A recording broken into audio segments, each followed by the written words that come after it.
तो कैसे हैं आप लोग। तो बच्चों आज की वीडियो में हम क्या करने वाले हैं। आज की वीडियो में हम रट्टा मारने वाले हैं। क्या बोला तूने? जी हाँ, बिल्कुल आपने वही सुना जो मैंने बोला। आज की वीडियो में हम रट्टा मारने वाले हैं। तो क्या रटने वाले हैं आज की वीडियो में हम देखेंगे एंगल पे किसी भी ट्रिग्नोमेट्रिक फंक्शन की वैल्यू कैसे निकाली जाती है। वैसे तो इसके कितने वैल्यू होती है, 5 और 6, टोटल हो गया 6030 वैल्यू होती है। लेकिन इसको हम याद करेंगे बिल्कुल इजी वे में। अगर एग्जाम में सवाल आता है तो 3 मार्क्स का इससे सवाल बनता है, रेशियो में दे रखा होता है और हमें वैल्यू पुट करके रेशनलाइज करके सॉल्व करना होता है। ठीक है, तो इसको ट्रिक के माध्यम से कैसे याद रख सकते हैं, यानी कि मान सकते हैं कि रटने से कैसे याद रख सकते हैं, तो उसको देखते हैं। तो सबसे पहले क्या करना है, sin cos tan, सबसे ऊपर हमें sin का रखना, ध्यान रखना। उसके बाद नीचे कुछ भी रखो, कोई मतलब नहीं, कोई दिक्कत नहीं है। एंगल में जिस वैल्यू में निकालनी होती है 0, 30, 45, 60 और 90, ये 5 एंगल में हमने 10वीं क्लास में यूज होती है। तो क्या करेंगे, सबसे पहले काउंटिंग लिखेंगे। काउंटिंग क्या लिखेंगे, 0 से 4 तक। ठीक है, उसके बाद क्या करना है, सभी नंबर को 4 से डिवाइड करना है। जी हाँ, बिल्कुल सही, जो आपने सुना है 4 से ही डिवाइड करना है, ये फिक्स होता है। सभी को मैंने दे दिया 4 से डिवाइड। उसके बाद क्या करना है, उसके बाद हमें लेना है इन सभी का रूट। तो मैंने 6 के रूट लगाया। अब इसको क्या करना है, सॉल्व करना पड़ेगा हमें। सॉल्व करके जो भी वैल्यू आएगी उसको देखने जाते हैं। तो 0.4 क्या होता है, 0 होता है। ठीक है, और 0 पे जब रूट लगाएंगे तो भी आंसर हमारा 0 ही आएगा।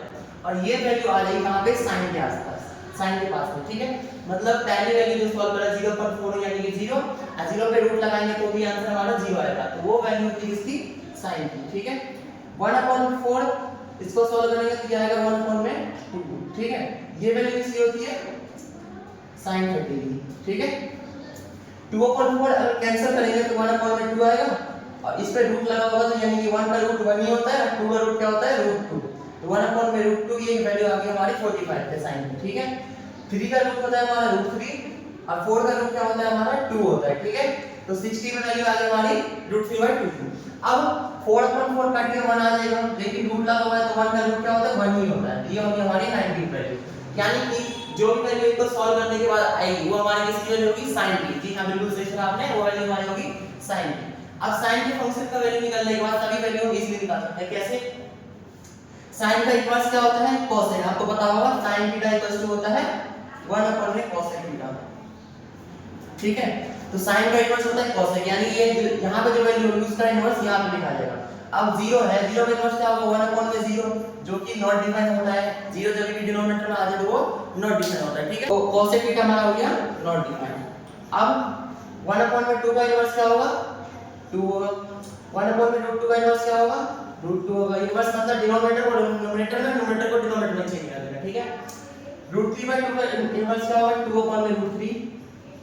1 का इन्वर्स क्या होगा, 1। क्लियर है, उसके बाद cos थीटा का लिखने के लिए हम क्या करेंगे, इसको उठा के जस्ट रिवर्स कर देंगे। क्या करना है, हमें उठा के 180 डिग्री घुमा देना। मतलब एंड वाली वैल्यू स्टार्टिंग में, √3/2 यहां पे सेकंड लास्ट में है, और बीच वाली वैल्यू बीच में ही रहेगी। स्टार्टिंग की जो सेकंड नंबर पे वो लास्ट में सेकंड पे आ जाएगा, और लास्ट स्टार्टिंग वाली वैल्यू एंड में चली जाएगी। ये हो गया हमारा cos थीटा का वैल्यू। अब cos थीटा का निकल गया हमारा, cosec थीटा का निकल गया, sin थीटा का निकल गया। अब tan थीटा आपको पता होगा कि sin अपॉन cos होता है। tan थीटा का एक फार्मूला होता है sin theta upon cos theta. तो क्या करेंगे, sin theta upon cos theta divide करेंगे, और जो भी वैल्यू आएगी वो tan थीटा की हो जाएगी। तो 0/1 क्या होता है, 0/1 से मैं डिवाइड दूं तो 0 ऊपर आ गया, इसलिए आंसर हमारा 0 आ गया। क्लियर है, अब 1/2 को √3 से मैं डिवाइड करूंगा, √3/2 से, तो देखते हैं क्या आता है। 1/2 को अगर मैं √3/2 से डिवाइड दूं तो ये सॉल्व होगा कुछ इस टाइप से, ये ऊपर जाके रिवर्स होके मल्टीप्लाई हो जाएगा। ये डिवाइड की प्रॉपर्टी होती है, 2 से 2 कैंसिल आउट, आगे क्या है मेरा 1/√3, यानी कि 30 डिग्री पे sin अपॉन cos करूं tan के तो 1/√3 आएगा। अब 45 डिग्री पे 1/√2 डिवाइड बाय 1/√2, दोनों सेम नंबर है इसलिए कट कटा के 1 आ जाएगा ओनली। क्लियर है, अब 60 पे कैसे निकालेंगे, सेम sin अपॉन में cos, तो √3/2 डिवाइड बाय 1/2, जो हो गया मेरा √3/2, ये ऊपर जाके क्रॉस होके मल्टीप्लाई हो गया, इनवर्स हो गया, 2 से 2 कैंसिल आउट, ये हो गया √3/1, 1 से डिवाइड करेंगे तो √3 ही आएगा। क्लियर है, तो 60 पे tan की वैल्यू आ गई हमारी √3। अब 90 पे जाएगी, 90 में 1/0, लेकिन मैंने जस्ट पहले बताया कि 9 जब भी 0 नीचे आ जाए डिनोमिनेटर तो वो हमारी नॉट डिफाइंड सिचुएशन बनती है, इसलिए हमारा आपने नॉट डिफाइन। सेक थीटा क्या होता है? सेक थीटा का फॉर्मूला आप लोगों ने पढ़ा होगा कि सेक थीटा हमारा होता है 1 में cos थीटा। अब क्या करेंगे, cos थीटा की इन्वर्स करेंगे, जो आएगी वो हमारी सेक थीटा की वैल्यू हो जाएगी। तो cos थीटा का पहला वैल्यू क्या है? 1 है। 1 का इन्वर्स क्या होता है? 1/1 1 ही होता है। √3/2 का इन्वर्स क्या होगा? 2/√3। 1/√2 का इन्वर्स क्या होगा? √2। 1/2 का इन्वर्स क्या होगा? 2। और 0 का इन्वर्स क्या होगा? Same not defined. ठीक है। अब सेक थीटा को हम एक और तरीके से याद रख सकते हैं। कोसेक थीटा का जैसे हमने cos का निकालने के लिए sin को 180 डिग्री घुमाया था, वैसे सेक थीटा निकालने के लिए कोसेक को भी 180 डिग्री घुमा के लिख सकते हैं। ठीक है, सेम वैल्यू रहेगी। अब लास्ट वैल्यू क्या आती है? cot थीटा की। तो cot थीटा आपको पता होगा, जैसे tan थीटा हमारा sin अपन cos होता है, वैसे cot थीटा क्या होता है? cos थीटा अपन sin थीटा। tan थीटा निकालते टाइम हमने sin को cos से डिवाइड किया था, बट cot थीटा निकालते टाइम क्या करेंगे? cos को sin से डिवाइड करेंगे। यानी कि पहले वैल्यू में 1 ऊपर रहेगा, 0 नीचे रहेगा। तो 1/0 क्या होता है? सेम नॉट डिफाइंड सिचुएशन के लिए डिनोमिनेटर में 0 हमारा नॉट डिफाइंड आंसर मिलता है। अब √3/2 को 1 से डिवाइड करेंगे तो क्या आता है? वो हमने यहां पे दे चुके हैं, क्या आएगा? √3 आएगा। ठीक है, तो यहां पे आ गया मेरा √3। अब 1/√2 1/√2 दोनों सेम नंबर है, कट का आंसर 1 आ जाएगा। ठीक है, अब 1/2 को √3/2 से डिवाइड करेंगे 60 डिग्री बनाने के लिए, क्योंकि cos थीटा ऊपर आता है, sin थीटा नीचे आता है, इसलिए cos थीटा यानी कि 1/2 को ऊपर रखूंगा, √3/2 को नीचे रखूंगा। तो मैं सॉल्व कर दूंगा। यहां पे कितना आया था? 1/√3 आया था। तो ये आ जाएगा 1/√3।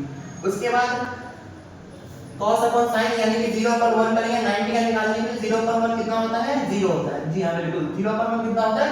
0 होता है। तो यहां से हमें cot थीटा की वैल्यू भी पता चलेगी। तो इसी तरीके से ट्रिग्नोमेट्री की मैं तो सभी को एक्सप्लेन करते हुए बताया, इसलिए थोड़ा सा टाइम लग गया, वरना आप लोग अगर थोड़ा सा ध्यान रखेंगे तो तुरंत ये 1 मिनट से मुश्किल से 1 मिनट में हो जाएगा देखने वाली। अब क्या करना है, इसको एक बार आपको रिवाइज करना है। सबसे पहले अगर मैं समरी करने की कोशिश करूं तो सबसे पहले 0 से 4 तक काउंटिंग लिखनी है, 4 से डिवाइड करना है सभी को और रूट लेना है। जो भी वैल्यू आएगी वो हमारी होगी sin थीटा की। अब sin थीटा जब निकल गया तो इसको 180 डिग्री घुमाएंगे तो cos थीटा आ जाएगा। जब cos थीटा आ गया और sin थीटा आ गया तो इसके रेशियो लेने के हमें cot थीटा और tan थीटा मिल जाएगा। अब बचा cosec और sec। तो cosec जो होता है वो sin का इनवर्स होता है, तो इसका इनवर्स लेते जाएंगे, जिसको हिंदी में व्युत्क्रम बोला जाता है।